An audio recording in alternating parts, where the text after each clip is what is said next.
and they're here this morning on Good Day New York with some of their very cool inventions. Joel Bianchi is their instructor. Joel, great to have you with us. You brought along some of the students. So tell us about this group and what they get to do. Look at my baby. Well, big smile. Stop smiling so much, Georgia. The city and thousands around the world Stop smiling a new so robot much. every year to play a different game. So there's games shooting basketballs. This robot right here was our old robot that shot frisbees.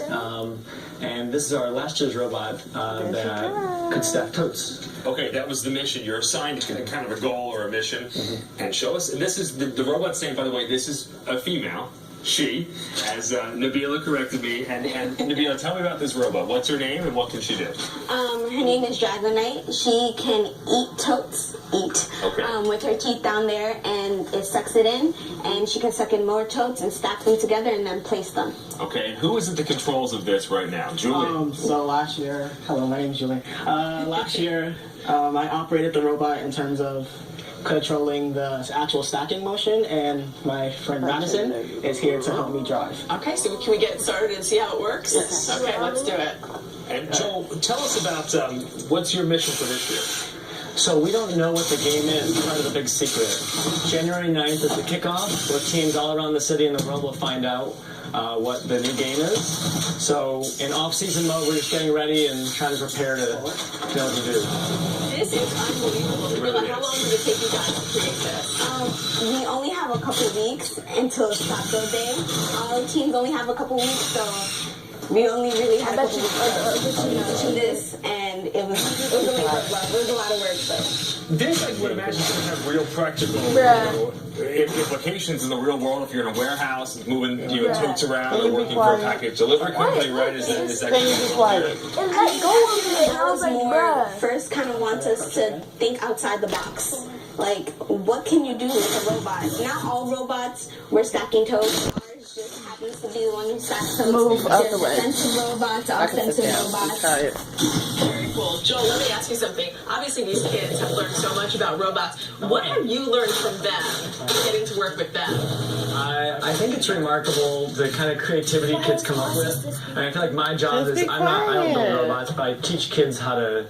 I give them the platform, and First is great at that. But having them kind of unleashing their creativity, saying, hey, what do you want to build? Do you want to do an internal stacker? Do you want to use pistons? Do you want to use pneumatics? And once they have these tools, it's really amazing the kind of creative things they can come up with. I figured it out.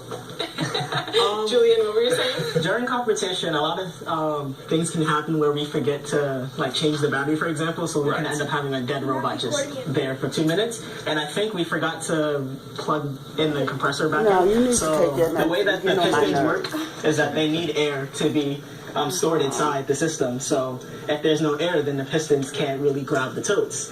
So I was just sitting here wondering, why can't I? And so now so you guys learn though also how to improvise on the spot, right? Because you've got obviously right now you've got an issue with the compressor, and these are incredible skills. Talk about how long the process only takes a couple of weeks. These are pretty complicated devices though. How do you guys put that together in a couple of weeks? Okay, so although we have 6 weeks to actually build the robot, we start early on in the fall season, and we run workshops. So for kids who are interested in robotics or who just want to find out what it's like to be on a robotics team, they can come in and learn these different skills. They don't have to join the robotics team, but the fact that they know these skills is nice. So then after you have those skills that you learned during the workshops, then during the season when you're building the robot, not everything's really a shock to you. And yeah.